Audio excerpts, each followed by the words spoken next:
Whenever I interacted with Kaine, I was reminded about something from my past. Maybe my mind has been confusing her with my sister this whole time. Anyway...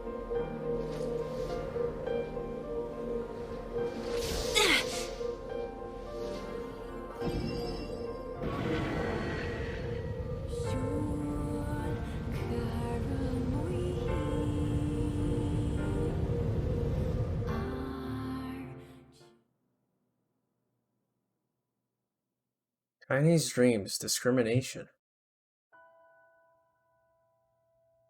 The sound of rain filled the village. The steep cliffs that surrounded the area magnified sound, causing even the slightest drizzle to rattle like a thunderstorm. Thin wisps of smoke streamed from huts as the villagers huddled in their homes and waited out the rain. A single child, however, had braved the downpour and was now wandering slowly toward the wooden, hawk-shaped weather's vein at the center of town. The wanderer reached the vein, which had existed for as long as anyone could remember, and stared.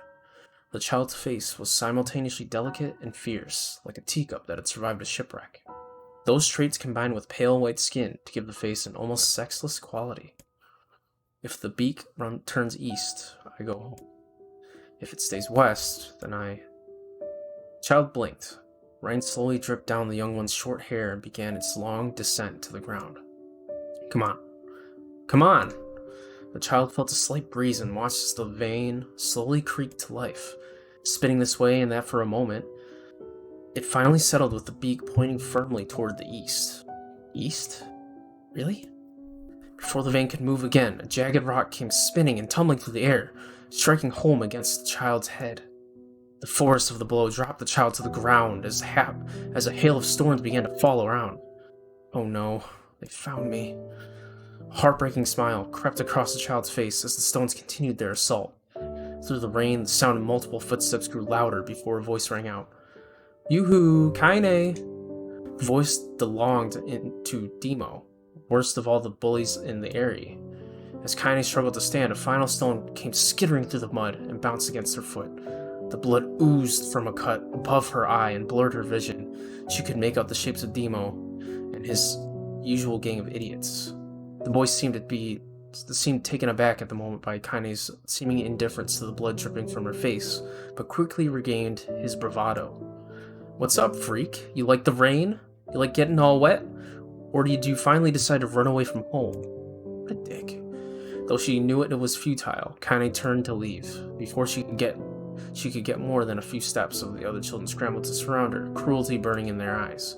Kaine knew those were not the only eyes on her. The tormentors, as parents, watched from the safety of their homes.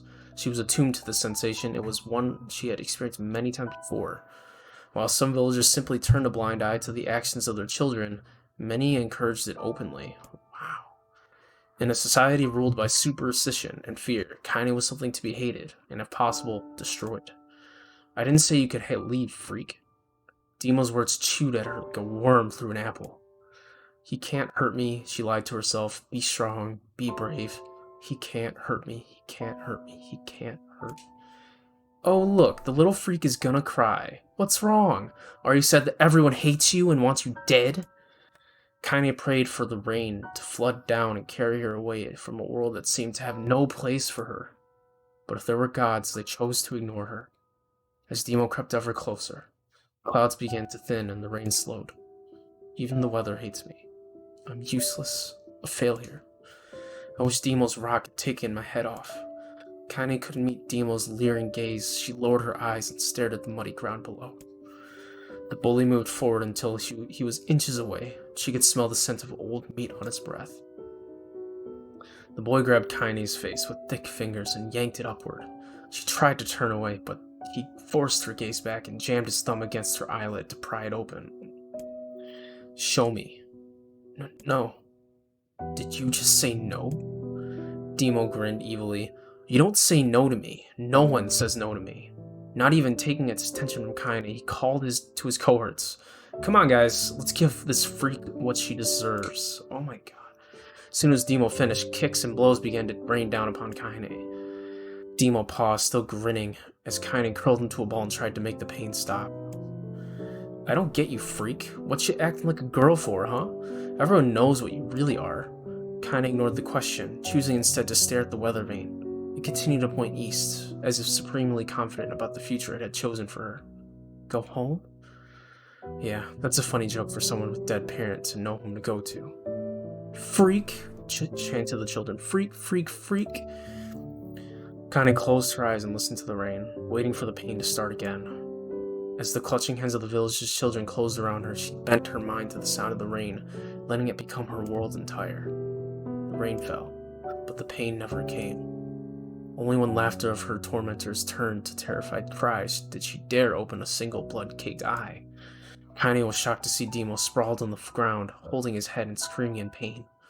She could see blood welling from his spaces between his fat, twisted fingers. Oh my god, he's crying. He's actually crying. Deprived of their leader, the other children glanced back and forth between themselves as if waiting for someone to step forward and take charge. When no savior emerged, they began an uneasy shuffle away from Kaine. But the young girl was the least of their concerns. Instead, their attention was wrapped on the ancient woman standing a few feet away.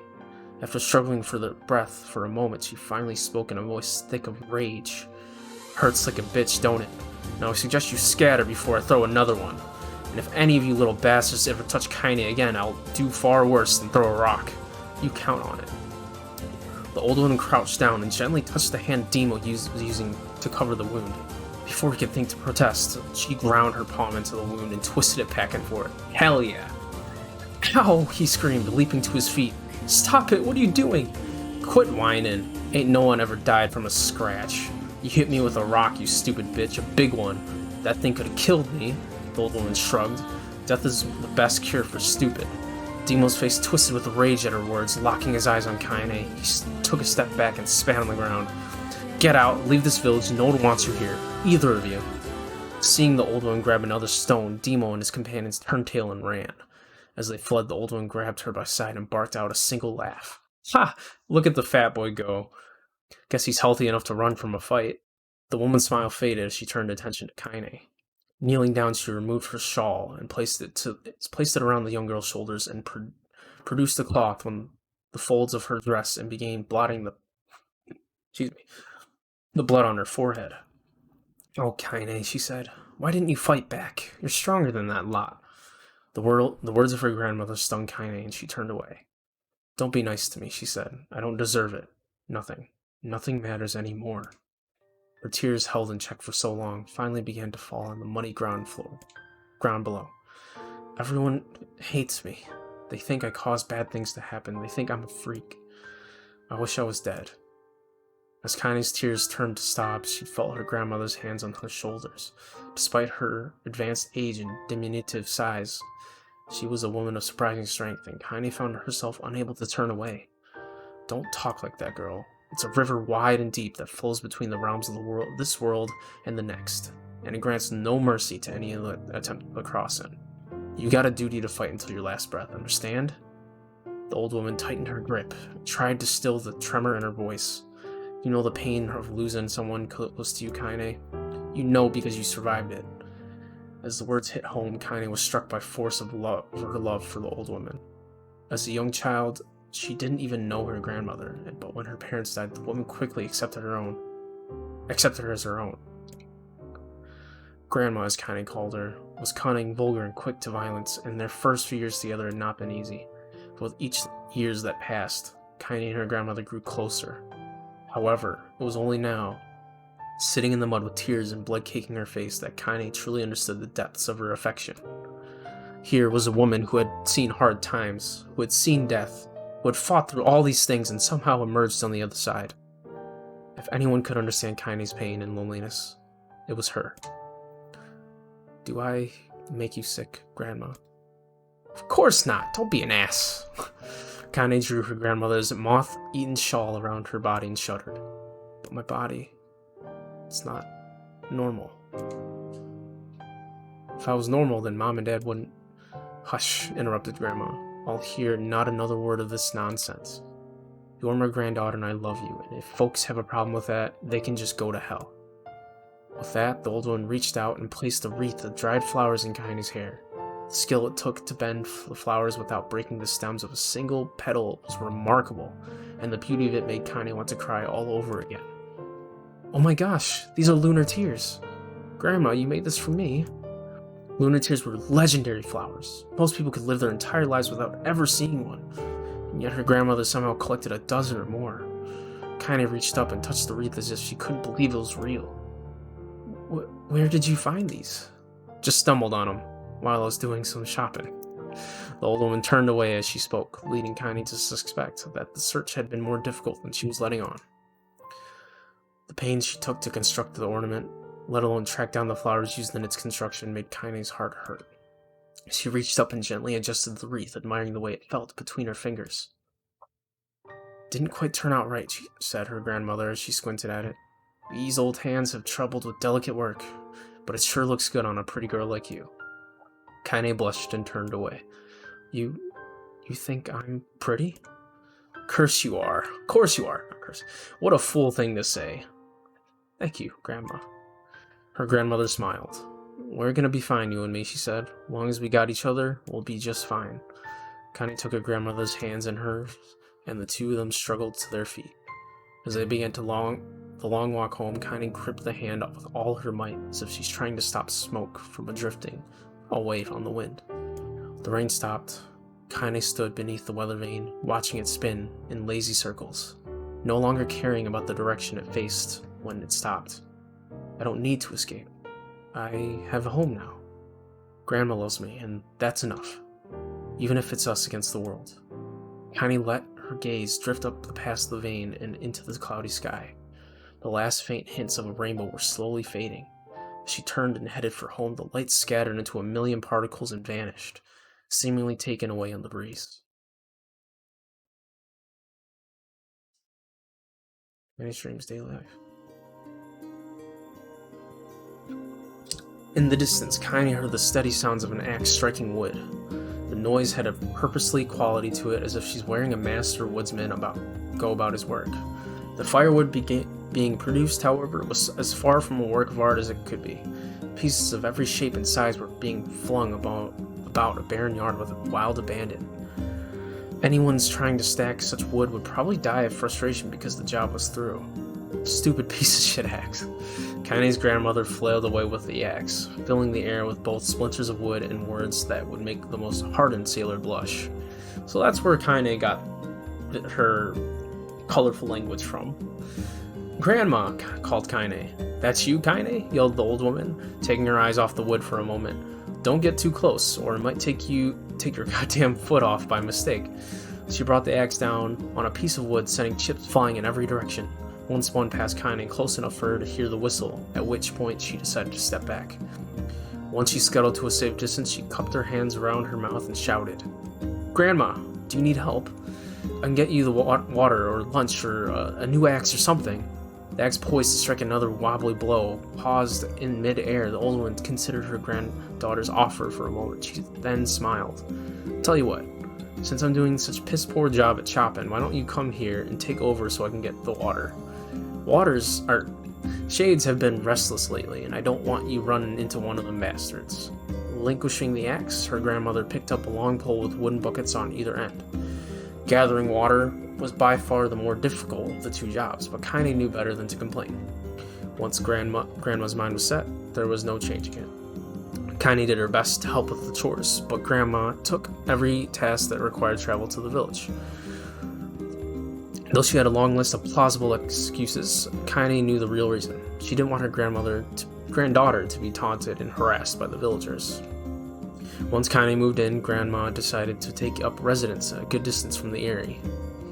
Out of sight, out of mind seemed to be the best policy when it came to villagers and a granddaughter, and rare were the days when any but the two of them could be found on rocky acre of land they called home. Kaine enjoyed the solitude, but harbored a secret resentment that her grandmother was forced to spend her golden years in such a place. After watching her grandmother leave, Kaine turned her attention to the task at hand. She had never chopped wood before in her life, and soon discovered why the old woman hated the chore. Swing after swing of the axe produced only a tiny crack of the wood, and when she finally managed to connect with a solid stroke, the tool embedded itself in the log and refused to budge. Frustrated, Kaine swung the axe around her head and threw it, log and all, across the yard. Damn it, oh crap. She suddenly understood the joy her grandmother felt in a good curse. Happier now, she picked up the axe, forced it from the wood, and resumed chopping. She had a natural skill with the blade, but the task was challenging, and blisters soon began to form on her small pink hands. This is tough, and my logs are all weird sizes. Spitting on her palms to ignore the pain, Kaine redoubled her efforts. Just as she was developing a rhythm, Grandma returned from the village. Setting down her buckets with a small sigh, she took one look at the logs and coughed out a wheezy laugh. Pretty clumsy girl. You better practice if you... Her grandmother suddenly collapsed to her knees, causing one of the buckets to wobble precariously. Eyes wide, Kaine dropped the axe and ran to her grandmother's side. Grandma! The old woman shook her head and pointed a trembling finger at the bucket. Get the bucket. Can't let it spill. Kaine studied the bucket with a foot as she knelt by her grandmother. A small bit of water sloshed over the side and made a new home in the hem of her dress, but Kaine didn't notice. Grandma, what's happening? Crazed with panic, she grabbed her grandmother by the shoulders and shook it. After a moment, the woman lifted her arms and batted Kaine away. Stop that! Just stop! She cried, breathing heavily. It ain't like I'm dying. Just tired from the trip is all. Kaine desperately wanted to believe her, but one look at the old woman's shaking hands and warm face told her more than words ever could. Her grandmother had lived a long, hard life, and it seemed the bill was finally coming due. The time her grandmothers watched over Kaine was ending. Sooner than either of them had feared, the positions would be reversed. The next morning, Kaine came to the side of her grandmother's bed and took her wrinkled hand. Grandma, you're sick, and you need medicine. I'm going to the village. The old woman shook her head and tried to rise, but Kaine gently pushed her down. It's alright, she said. I'll be fine. Is this the same situation as Yona and main protagonist? Her grandmother fixed her with a gaze that could melt steel. After what seemed like an eternity, she finally lowered her eyes and sighed. Well, I don't like it, goddammit. But I guess I should quit being so stubborn and let you grow up. The woman reached as Kaine strapped on her boots and made her way down the road to the village. Hours later, as unseen sun made its way across dark and rainy skies, she was still watching.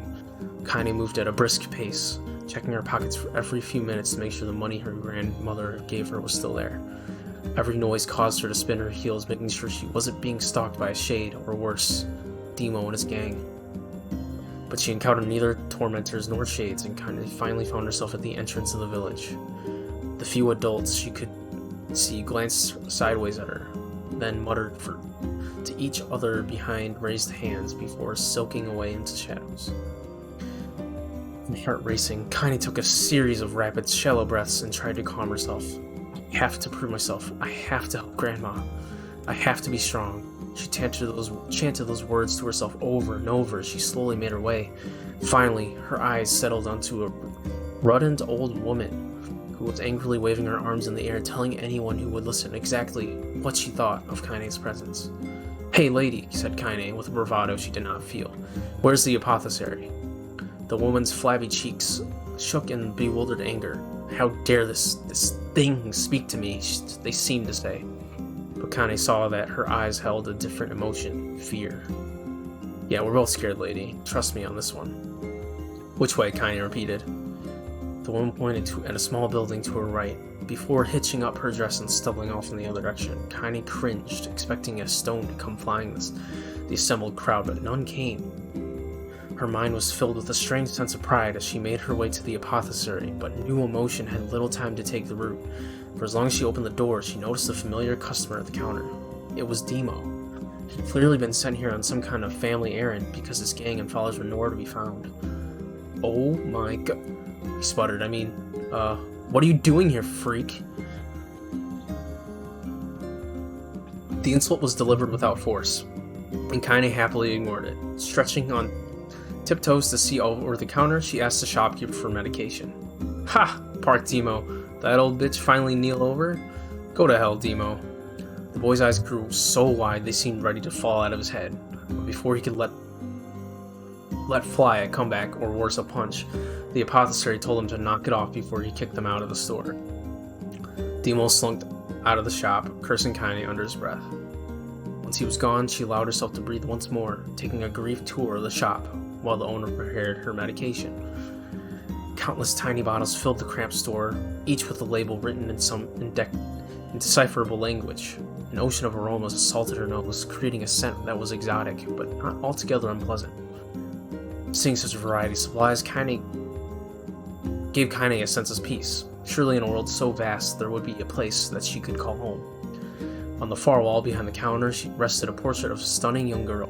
The picture had once contained bright, vibrant colors, but time had worked its cruel magic and they were beginning to fade. The beauty of the work, however, remained undiminished.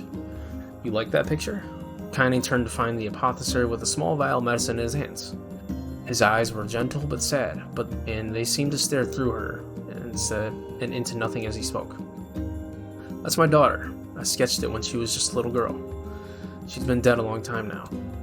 Kaine didn't know how to respond. She just stared at the portrait and tried to come up with the right words. Pictures are wonderful things, continued the shopkeeper. They let the ones closest to you live forever.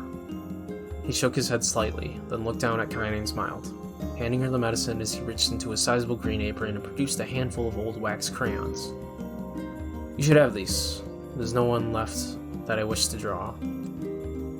Kaine took an instinctive step back, causing the shopkeeper's face to darken.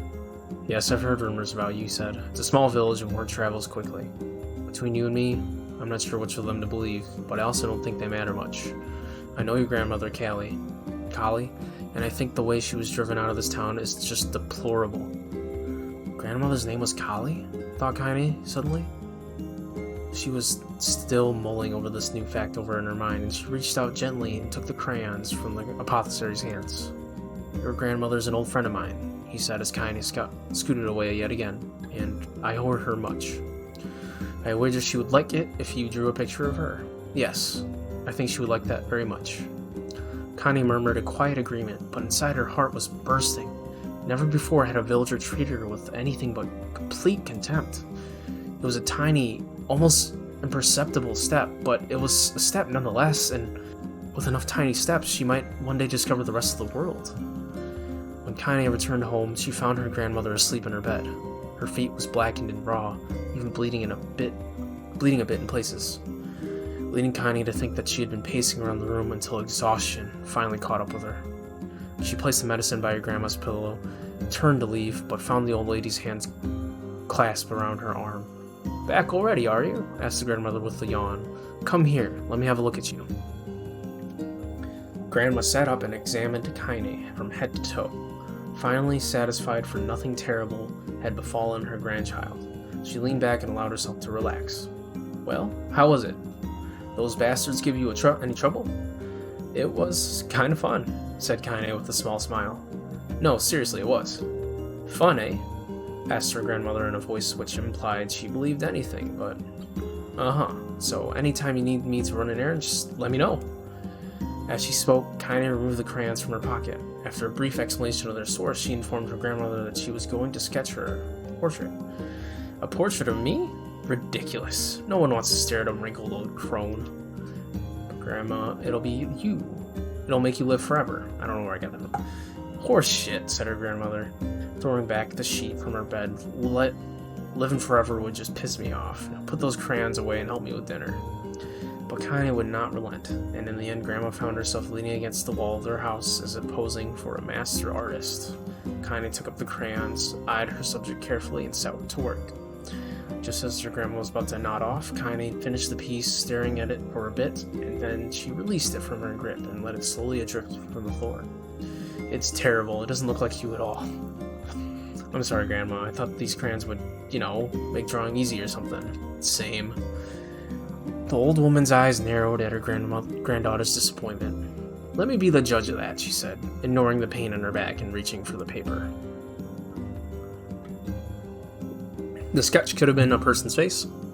It also could have been a boulder, a lump of clay, or an incredibly misshapen loaf of bread, all rendered in a chaotic array of colors. The old woman stared at the picture for a long time and then slowly wheezed out a laugh. "Oh, Kaine," she said between laughter, "you truly are my blood. You're as clumsy as me, and I love it. But, hush! I won't hear any more bull about how ugly you think it is. It came from the heart, and I'll treasure it always." True to her word, the old woman gave the picture a place to honor above the kitchen table. In the days that followed, Kaine would often catch her staring at the portrait with a strange smile on her face, an action she interpreted as silent, mocking laughter. A week later, Kaine could stand it no more and asked her grandmother to take the artwork down.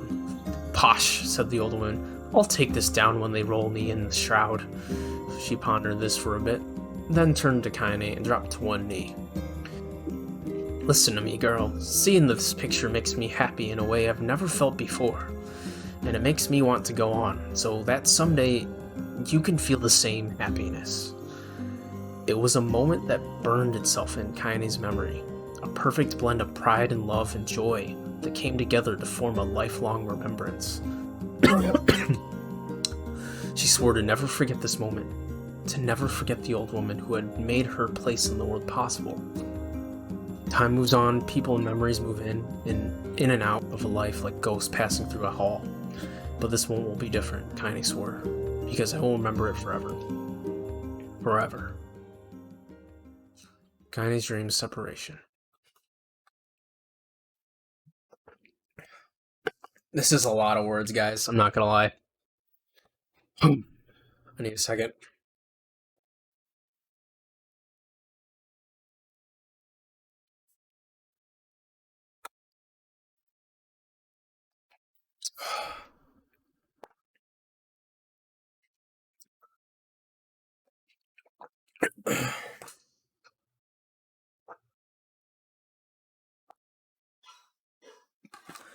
Kaine listened to the sound of crackling firewood and stared at the back object on her plate. She'd been pushing it around the wooden disc for a good 10 minutes, ignoring the bemused stare of her grandmother. Finally, she summoned her courage and gave the object a brief sniff. A sharp, bitter scent flew up her nostrils and made it home there, causing her face to twist with disgust. Sorry. "Grandma, I can't believe you want me to eat a bug." The old woman threw some more wood under the cooking pot and snorted. "It's no bug, you fool girl, it's a berry." "Why the hell would I be feeding you bugs?" "Yeah, well, it sure looks like a bug," said Kaine, "and I think it's burnt or something, because it smells terrible." With that, Kaine held her nose through the berry in her mouth, chewing as little as possible. "Oh yeah, that's terrible, all right. Why, you little brat," laughed the old woman. Look at the sass on you. You've been spending too much time with me, and that's a fact." 5 years had passed since the moment when Kaine's grandmother saved her from the bullies. As if often the way with two stubborn people, their relationship had grown in fits and starts, but moved forward all the same. Meals that used to be somber affairs were now filled with laughter and hurled abuse in equal measure. Kaine could not remember a time when she had been happier. As the years went by, Kaine started to shoulder more and more of the daily responsibilities. Her grandmother's legs grew weaker by the day, and she could no longer do many of the chores she used to take for granted. And so this morning found Kaine lacing up her work boots with a breakfast of burned berry rolling through her belly. "Where are you going today?" asked Grandma suddenly. Kaine looked up surprised. The old woman really asked for specifics anymore. "Well, I was going to check out the Kelma trees and see if they were ripe. I thought we could make some jam or something. Oh, I'm going to pick up some flagstones, so I need to take the wheelbarrow." "Flagstones? What in the hell for?" Kaine stared at her grandmother, then held out an arm and swept it around their home. Constructed mostly of cloth, rope, and rubble, the old place sagged like a boxer in the final round. "Grandma, a dying cat could chew through this house, and I'm going to build a stone wall so we have some protection." The old woman laughed, exposing her toothless grin to the world. "Ha ha! Goddamn girl, if a bunch of thieves want to ransack this old place, let them come. We got nothing worth stealing anyway." "I'm not worried about thieves, I'm worried about shades. Perhaps people saw one west of the village yesterday. The old woman tilted her head and stared at her granddaughter. Well, shoot. I don't know why you have to do it today. We can worry about it some other. Grandma, no. If I don't go to the Kelma trees, we won't eat tonight. You know that. A confused expression passed across the old woman's face, and for a moment, she was a child lost at a carnival. Yes, she said after a bit. Yes, of course, you're right. I'm sorry, Kaine. Lately, it seems my mind is... She didn't finish the thought, instead walking over to her nightstand and gently taking the wreath of Luna tears from the drawer. The flower petals aged to a brilliant whiteness. Kaine thought it was more beautiful than the day she first received it. You're gonna be a true woman soon, Grandma said as she placed the flowers in the girl's hair. So that means less chatter about shades and built-in defense walls, and more talk about how beautiful you've become.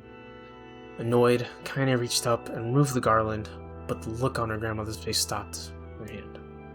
You're a beautiful thing, said the old woman. There ain't another like you in the whole world. I'm very proud of you. Okay, Grandma, that's enough goddamn compliments for one day. Such a mouth on you. Where did that come from? From you, Grandma. Gee, I wonder.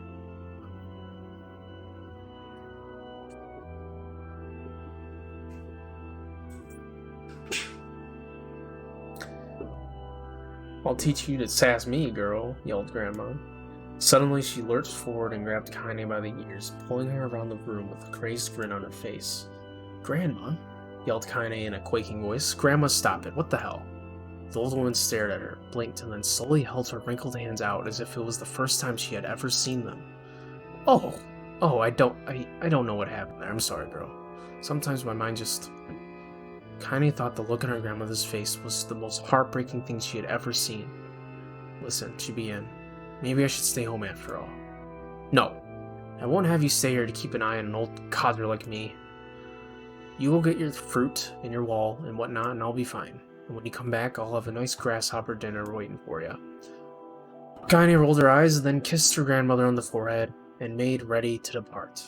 Trying desperately to ignore the worry that was gnawing at the walls of her heart, Kaine could feel the old woman's eyes watching her as she moved down the path. Don't turn around. Don't turn around, she told herself, but in the end, the temptation was too great. She spun on her heel for one final look and saw a small, bent woman standing in front of a ramshackle hut with a sad expression on her face. Gods, she looked so old now. It's like the wind could reach down and just carry her away. Kaine worried about her grandmother all day, causing her to work and suffer. What little fruit she could collect was tossed carelessly into the wheelbarrow. She only found a couple of stones before losing interest in the project. Finally, as dusk approached, she decided to call it a day.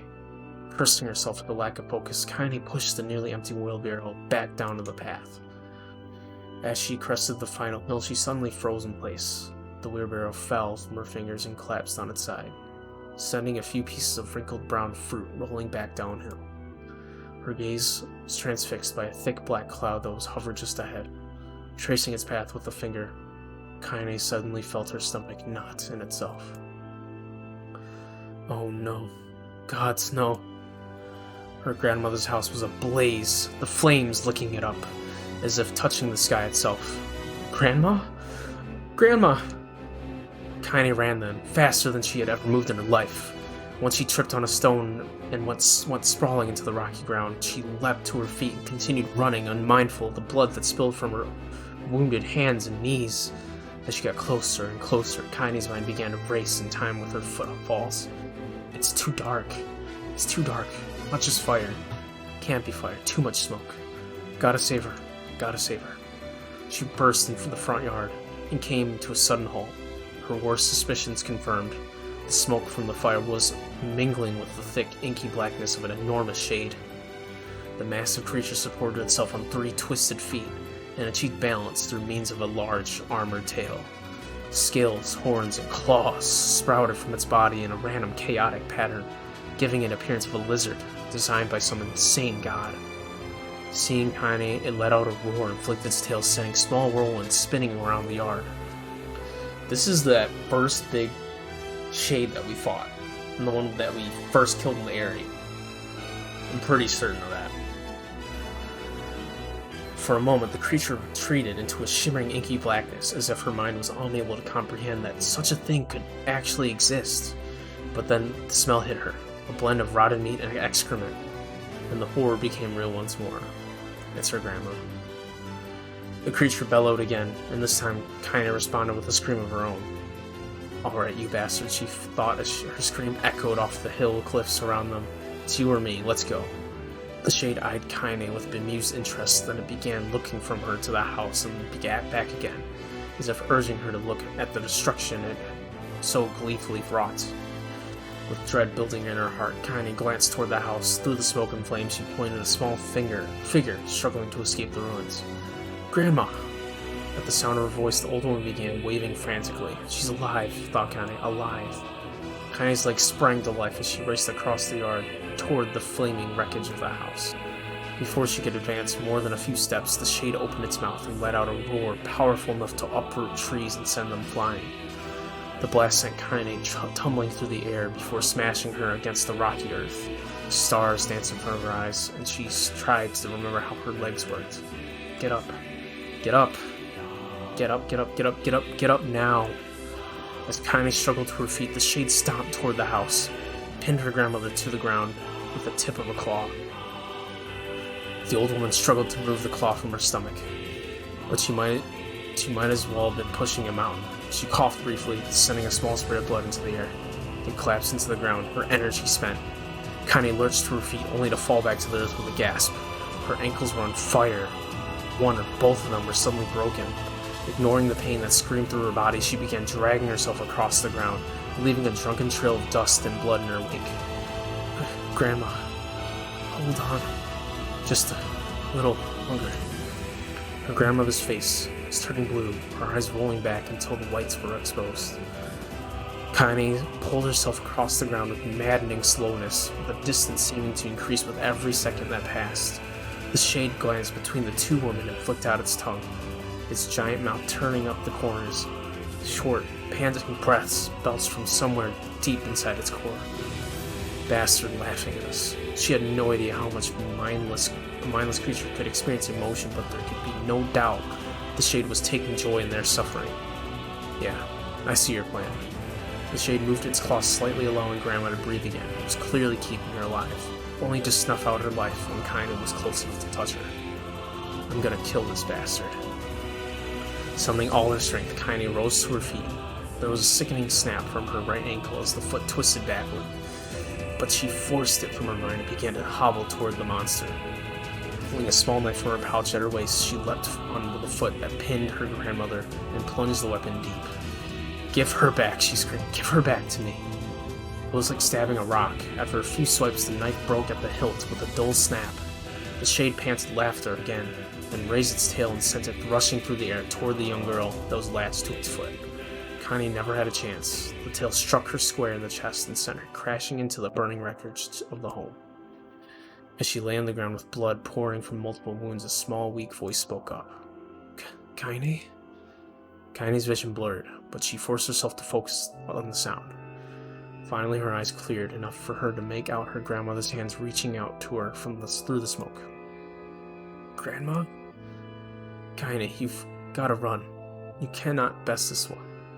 Kaine grabbed the hands and held on with all her strength. "Grandma, come on. We have to go." The old woman coughed loudly. One of her hands, slick with blood, slipped from Kaine's grasp and thumped to the ground below. "Grandma, no. I said run, goddammit. You have to live. You have to live. You have to get through." The thought stay forever unfinished. Before she could say another word, the shade clawed, a foot descended, smashing through the remains of the roof down upon the shattered figure of the old woman. Blood oozed from the gaps on the creature's toes as the terrible, putrid smell assaulted Kaine's nose once again. She stared at the foot, dumbfounded, convinced that what she was seeing could not possibly be real. When the creature finally lifted its appendage, all that remained underneath was a twisted, unrecognizable mass of rubble and red. Her grandmother was gone. Kaine blinked, trying to feel the hands which had been in hers just a moment before.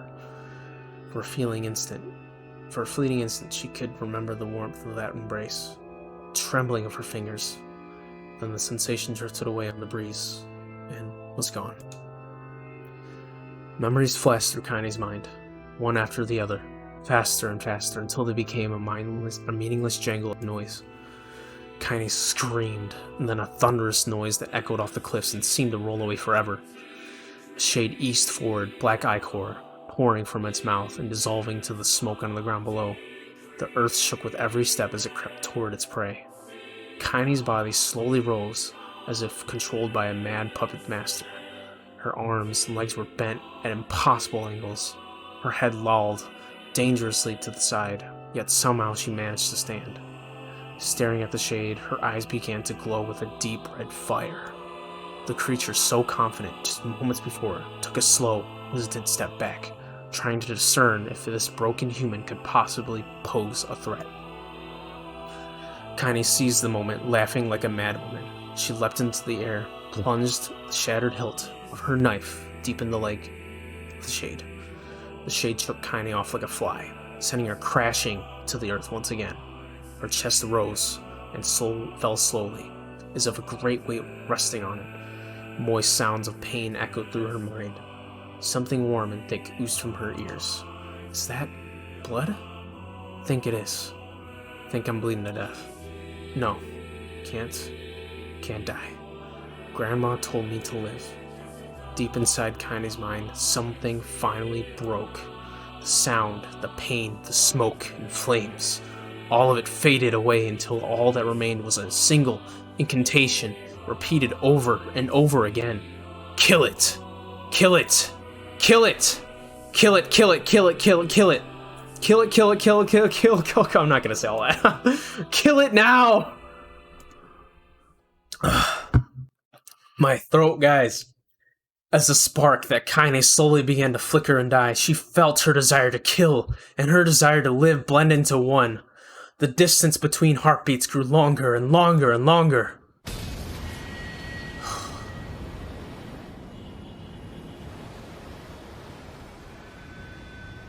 Wow, that was a lot of reading. Holy crap.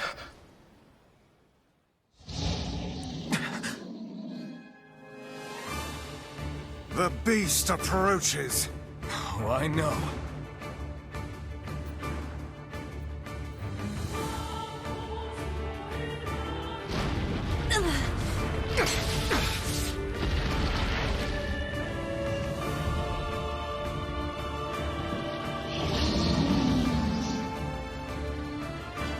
Oh, are we doing this?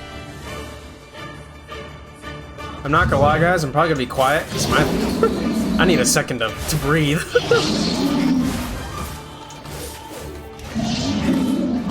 What anger this creature must have. How did it even survive these past 5 years?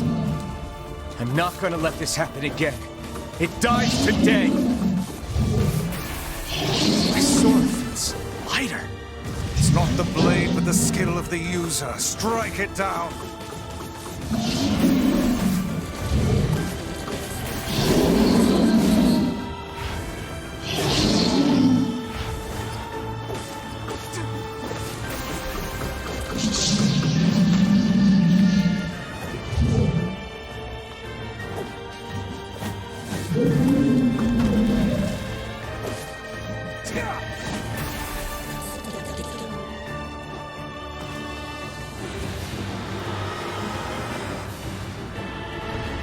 I'm out of water.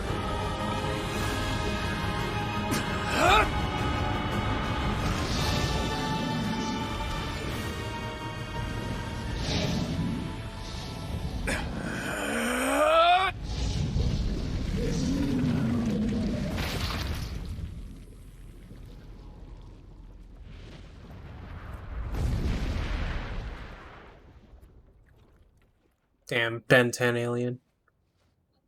Oh, Emil, I'm so happy I'm seeing you right now.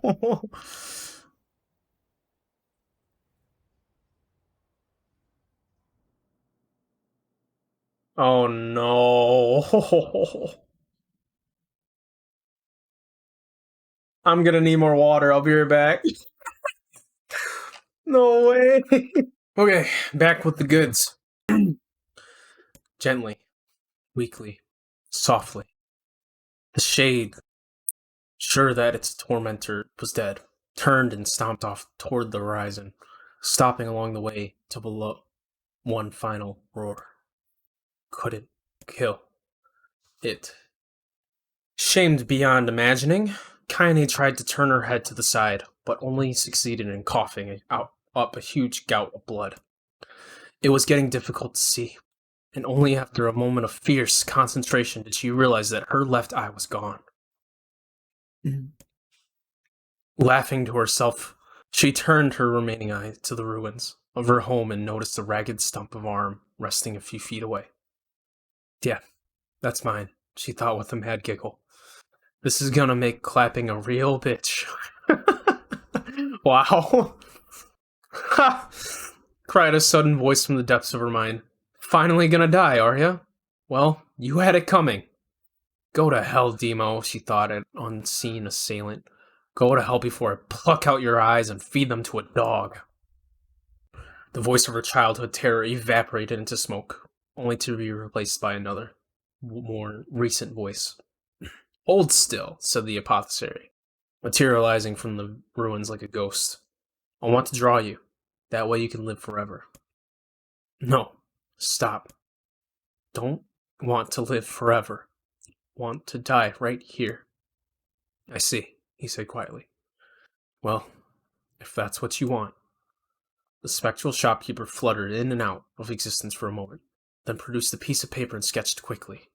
After a few seconds, he turned the page to Kaine and smiled. Since you rejected my offer, I decided to draw someone else. It was a picture of her grandmother. Real as life.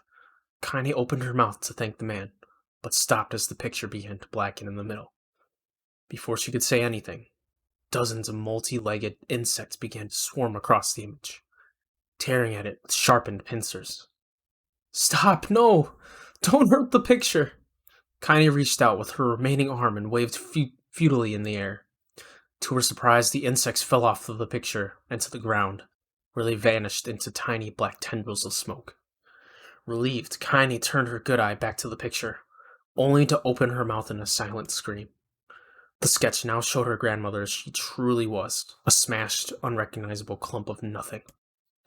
The apothecary smiled, then broke into a jolly dance. See that? He cried as he danced at his jig. It's perfect now. She looks just like you. Ha-cha-cha-cha-cha. What a dick. I look like that? Oh God. Oh God, I'm gonna die. I'm gonna die.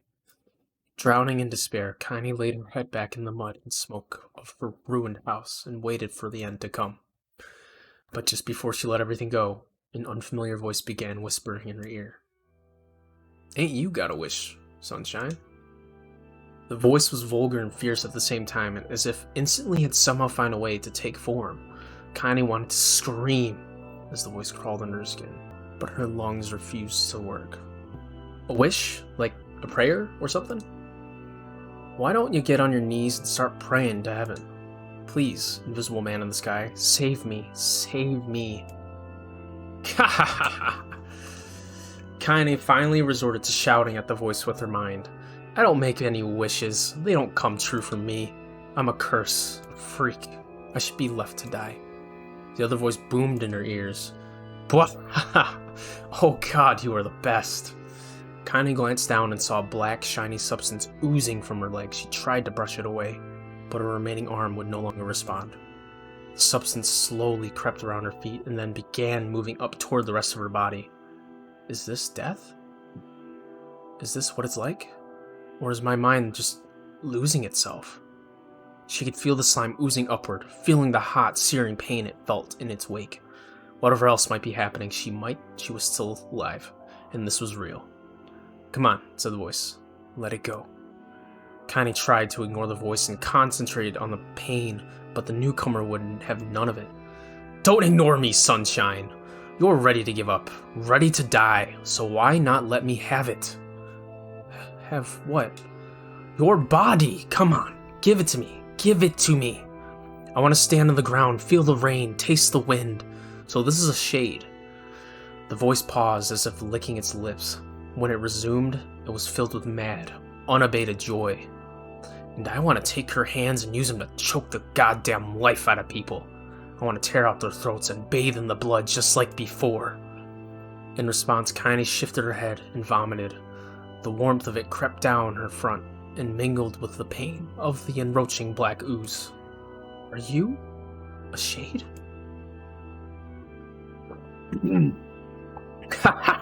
Yeah, maybe. What of it? The slime reached her face, crept up past her nose, and slowly oozed into the socket of her missing eye. The moment it touched her brain, Kaine was struck by the most powerful sensation she'd ever felt in her life. It was ecstasy. She wanted to scream with delight, but all she could manage was a small, whispered moan. Feels good, don't it? Asked the voice with a chuckle. Yeah, what can I say? I know how to please the ladies. Now, give me that body. Come on. Give me the body and I'll give you more of this feeling. It's a fair trade. A black lump began to protrude from Kaine's side as she watched. It grew longer and thicker, eventually taking the form of her missing arm. I can see better, she thought. My eye must be growing back too. Slime reached up to envelop the rest of her face, but she managed to brush it away. Just stop, she whispered, marveling at how she had regained her voice. Stop. The black ooze hesitated as if considering this request, then quickly shimmered down her body before disappearing in a cloud of smoke. Ah, what the hell, Sunshine, screamed the voice. We had a deal. I thought you wanted to die. Grandma said, can't die. A brief image of her grandmother, bloodied and broken, flashed before her eyes. She saw the shade that had killed her and heard its mocking laughter, then closed her eyes and forced the image from her mind. Her whole body was quaking with rage. When she opened her eyes again, they burned bright red.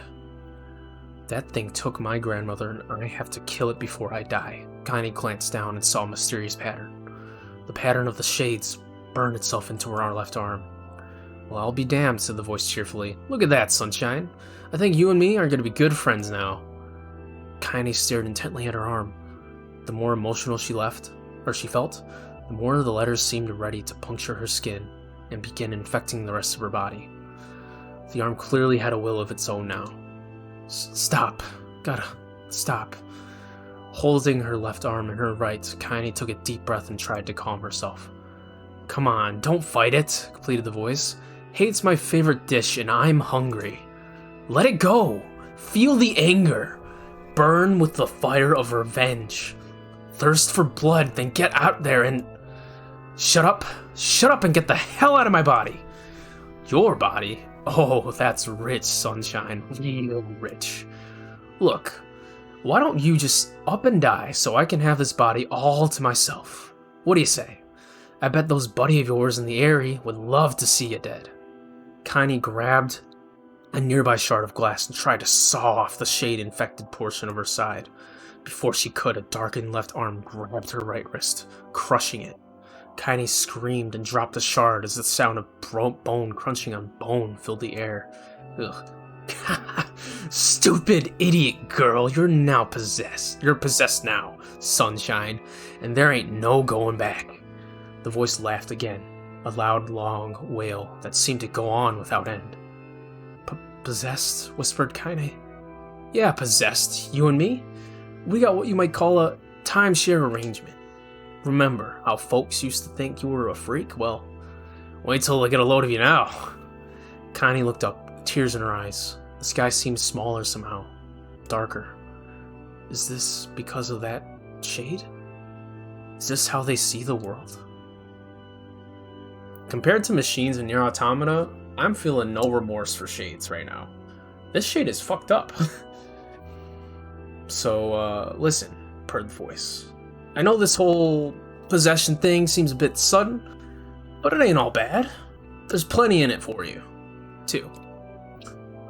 I'm a very powerful creature, Sunshine, and now that power belongs to you. You got enemies? People you want to kill? I can make it happen. That little fat kid who kept picking on you? That big old shade that squashed your granny? Well, we'll wrap them up in their own assholes. No more abuse for you, Sunshine. No more pain. Wait, said Kaine. You're a shade. Why would you help me kill another shade? What, you think I'm some kind of racist? Some killing snob? I don't give a goddamn who you murder, honey pants. I just want to drink from the well. Kaine considered this as she struggled to her feet, the power of the shade coursing through her. The smoke from her house was drifting away with the wind, and she enjoyed the way the cool evening breeze felt in her new left arm. After a long pause, the voice spoke up again. So, how about it? You and me? We could have some good times together. Look, I'll even take care of the bloody part if you don't want. Fuck off, asshole, muttered Kaine. I'll handle the killing. Screamed the voice. Look at you go. Oh, sunshine, we're gonna have so much fun. So listen, my name's Tyran, and if you ever need me, I'll just be hanging out in this piece of meat you call a heart. Now get to it. The more you kill, the more your hearts turn rotten and sour, and I like rotten and sour.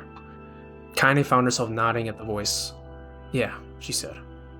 Yeah, I think this can work. I'm gonna find that shade, and I'm gonna strangle it with its own guts. And when I'm done, I'm gonna do the same to you, Tyran. Count on it. Laughed Tyran. I have shit bigger than you, so good luck with that. Oh, and hey, one more thing. Right now, you and me are sharing this body, and if you ever run out of hate, if you ever, go soft, then I'm gonna take over everything. So keep on killing, sunshine, and watch your back. The voice grew fainter and gradually faded away. I hate to relate this to other games, but this kind of reminds me for anyone that played Tales from the Borderlands, this gives me vibes of Tyran being Handsome Jack, and then Kaine being Reese, except way less of a wimp. But I'm getting those kind of vibes where Jack wanted to take over the body and fade away, and he'll forget about him eventually kind of deal, but that's besides the point. Fading to somewhere deep inside Kaine herself. Kaine waited until she was sure the voice was gone, then waved her new left arm around a few times. It feels perfectly normal, she thought. It feels like mine. Desperately, she began poking and prodding at the new limb, determined to find something wrong with it. She didn't want it to feel normal. That would mean the creature inside her already won. I am not a shade. I am Kaine. Repeating this mantra in her head, she slowly began digging through the rubble of her house, being careful to ignore a certain red-stained spot in the corner. Finally, after what seemed like an eternity of heartbreaking work, she found what she was looking for. It was the wreath of lunar tears. That's what was hanging in the little shack. Though it had been through hell and back, the garland's petals were as bright as ever. Kaine started to place it in her hair, and slowly lowered the wreath and stared at it. I'm sorry, Grandma. I'm so sorry. But I don't deserve to wear this anymore. I'm possessed, corrupted, freak. And this time, I don't think there's any going back. Holding the flowers to her heart, Kaine fell to the ground and sobbed. As night gradually lightened to dawn and the people at the Eyrie arose to their daily lives, she remained in that position, as if tears could somehow wash away the horror that now infected her world. Damn, dude. Alive! Stay alive! Stay alive! Grandma. Kaine, you gotta live! You gotta come back to us!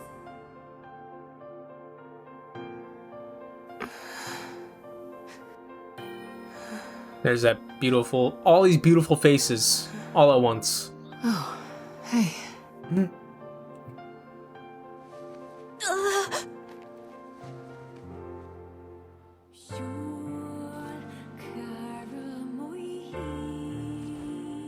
Oh, Emil.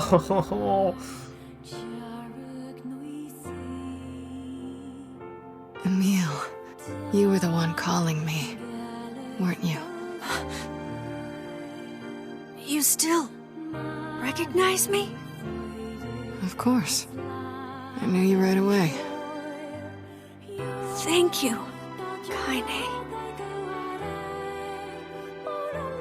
Welcome back, Kaine. Wow, you grew up. So, how long has it been? 5 years.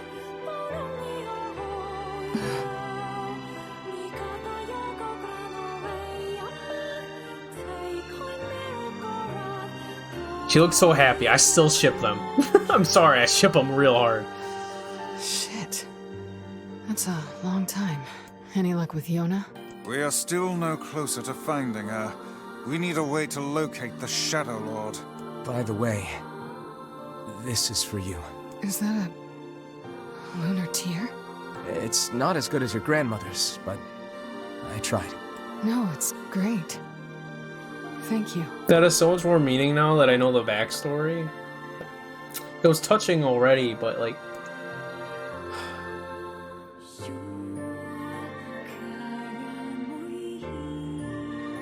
Kaine waking from her long petrified sleep. Emil's unflagging kindness. Our reunion was a happy one, and we let it wash over us like rain. That is, until Devila and Popola had to go and ruin it all.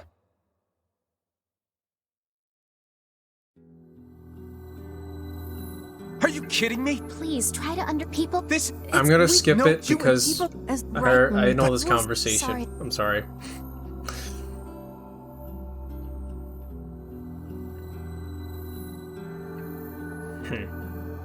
What is the matter? Kaine always sleeps outside.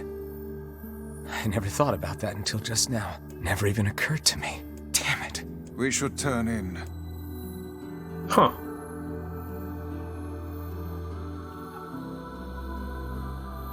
I didn't get much sleep that night. For the first time in my life, I hated Devila. For the first time in my life, I doubted Popola. But those feelings are pointless in the end. They said and did what they did for the sake of the village. To protect it from the horror of the Shades.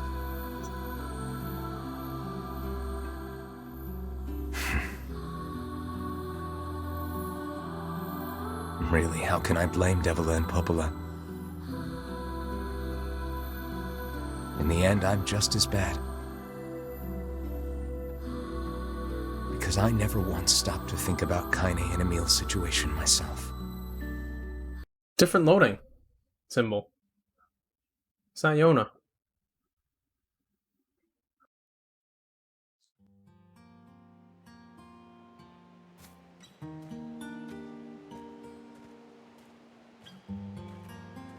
This is new. I should apologize to Kaine and Emil, but what good would that even do? I got a fire going. Wait, is that... Good. Campfire? I'm so happy to get to talk to you again, Kaine. Yeah, me too. I tried everything I could think of to save you, you know. I polished you with a special cloth. I poured warm water over you. Emil, you were such a cute baby. Wait, you poured water on me? Yeah, but it didn't really do much except make you all shiny. Hey, Emil. Thanks for saving me. I guess you noticed how I look different now. I'm sorry, Emil. I'm sorry for all of it. Well, I mean, this new form isn't all bad, you know? At least I can look at you when we talk, right? Hey, so why don't you tell me something about yourself? I'm not very interesting. Sorry. Why do they choose rocks to sit on? Come on, I just want to know you better. Fine. This all happened when I was a kid. Before the whole shade possession thing. My body is... different. And when the villagers found out about it, they started treating me like a freak.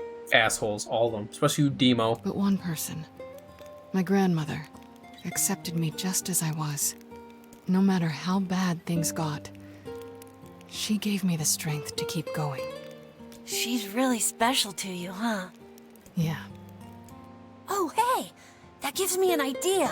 Since we cured your petrification, we should start looking for a way to cure your possession in my body. I know we can do it if we all work together. Heck, it'll probably be super easy. Let me guess. More warm water? Okay, can we just forget I told you about that? That's so cute and wholesome.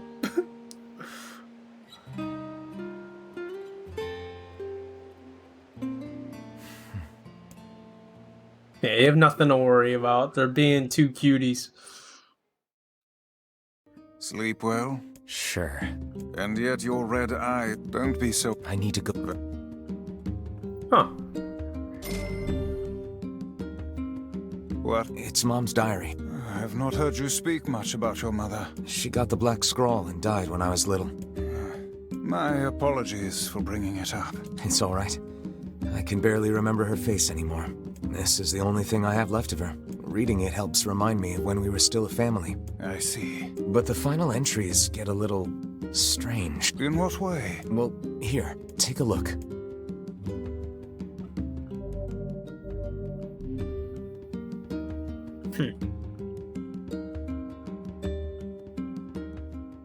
Say there, can you not hear me? Whoa! Why do I look like Why this? are you standing about like a slack-jawed ninny? Sorry. Felt like I was dreaming or something. Sleeping on one's feet is quite the talent indeed. Come now, there's the door. Right. Let's go.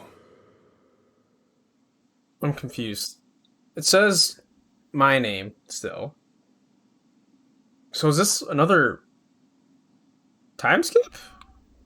Or is this like the original game? Interesting.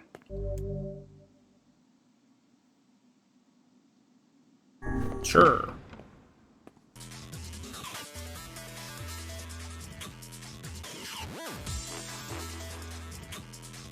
What in the world?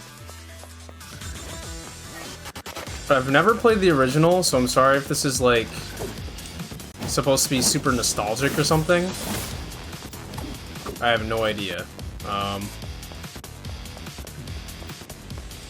only assuming maybe this is the original one because of the music and how they made it look.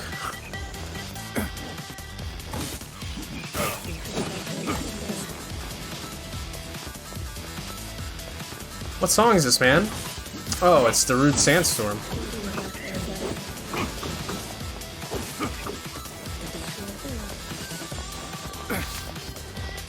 Oh, it's like a remix of Emil's music.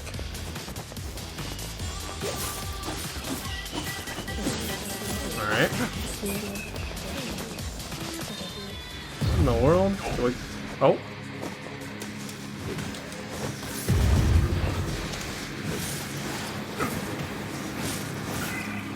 Well, that was really easy.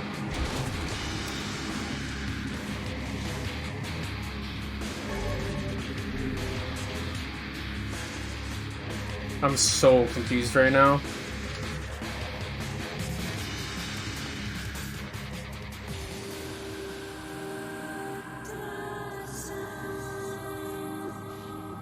What?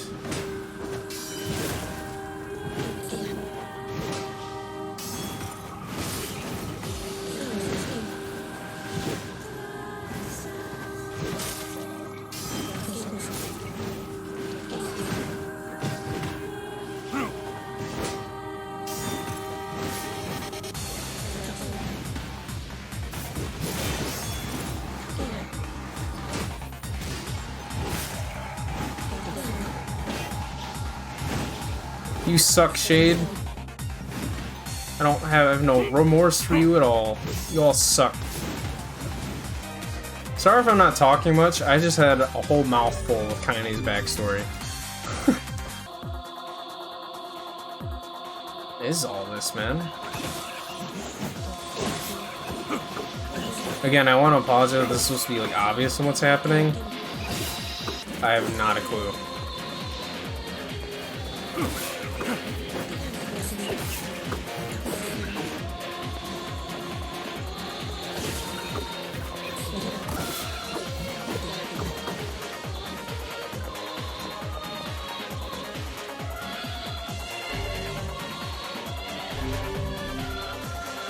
Fool's Embrace.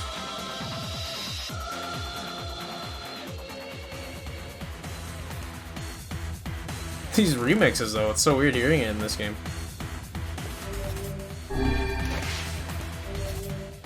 Fool's Embrace. Looks intense, very heavy. No effect.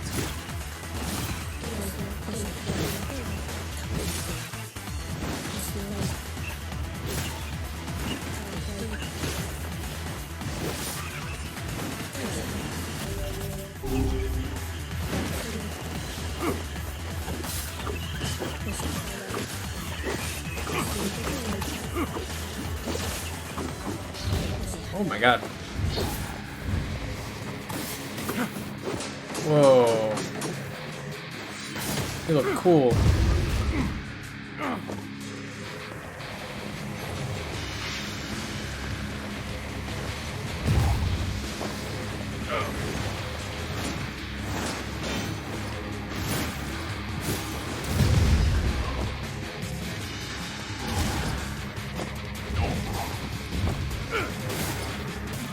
Dude, the shield is so good.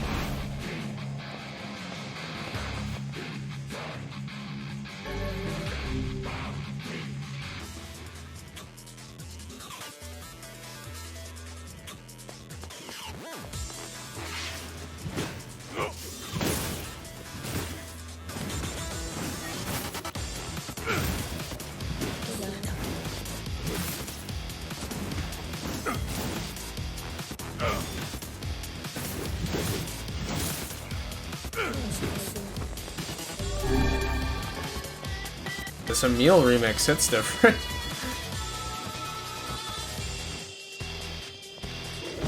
Oh, that's cheap.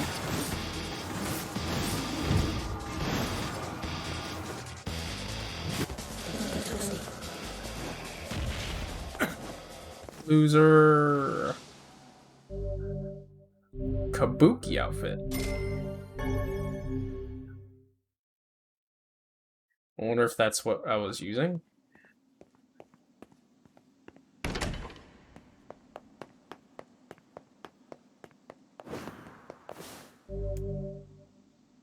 I guess, let's do it.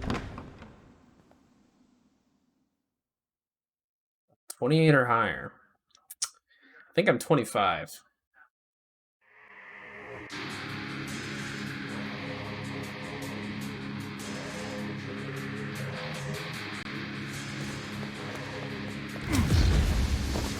Okay.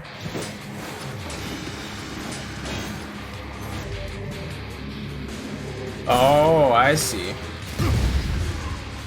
Alright. Let go of right trigger just in case.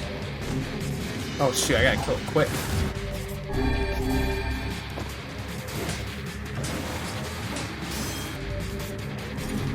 No magic.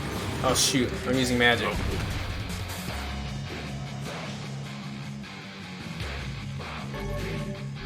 Oh, it worked. Okay. I guess I killed it before that condition mattered.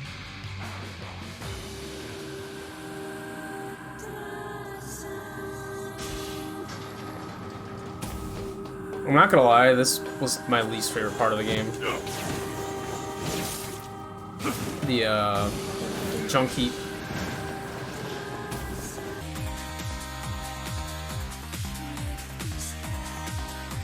Huh. That was a funny diary input.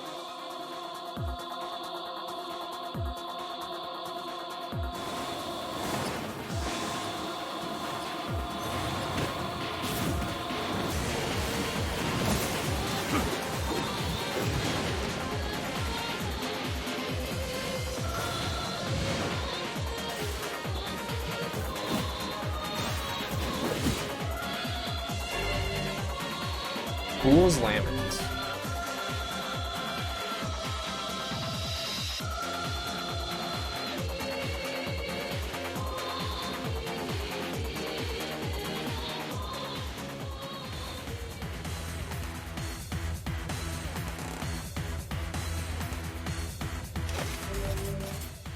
Whoa.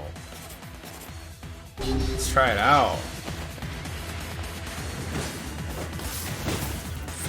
It says very heavy. It feels like it's hitting faster than the Phoenix Sword.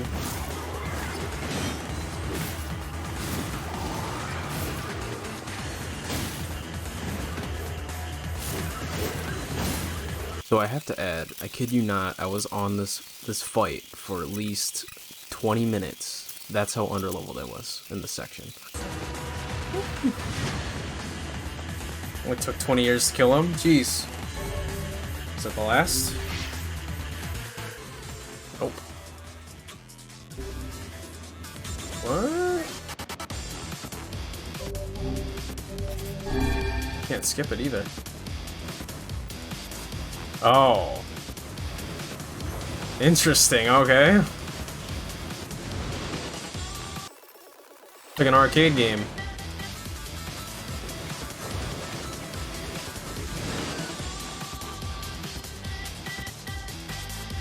Hope we don't have to go through the whole town. Samurai outfit?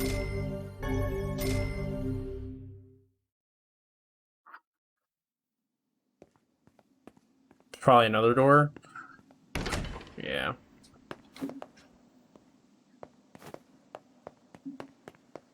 Let's back out for now. I feel as if I've just awoken from a most unpleasant dream. I know what you mean. That happens to me whenever I read it. That's interesting. So it's just a book of challenges. Yona's not here, of course. Alright, so we know what that's like. Jeez. How do we check?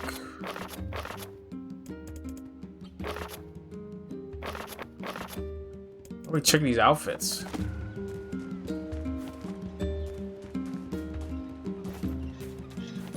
Oh, alright guys, with that, I'm gonna wrap it up. I will probably break this down into parts. I've been playing in the same session for like 3 hours now. So I'm sure I'm gonna rapid fire them as soon as I edit them, cut them out, cut out parts and all that. But thank you for watching. If you did like the video, please do leave a like. Consider subscribing. I don't think I'm done with this game yet. I'm gonna have to look up if there's multiple endings to try to go through. I'm sure there is, knowing how many endings like Nier Automata had. But if you didn't like the video, you can also leave a dislike. Just let me know down below what I could do to change that. But I hope to see you guys in the next one. Take care.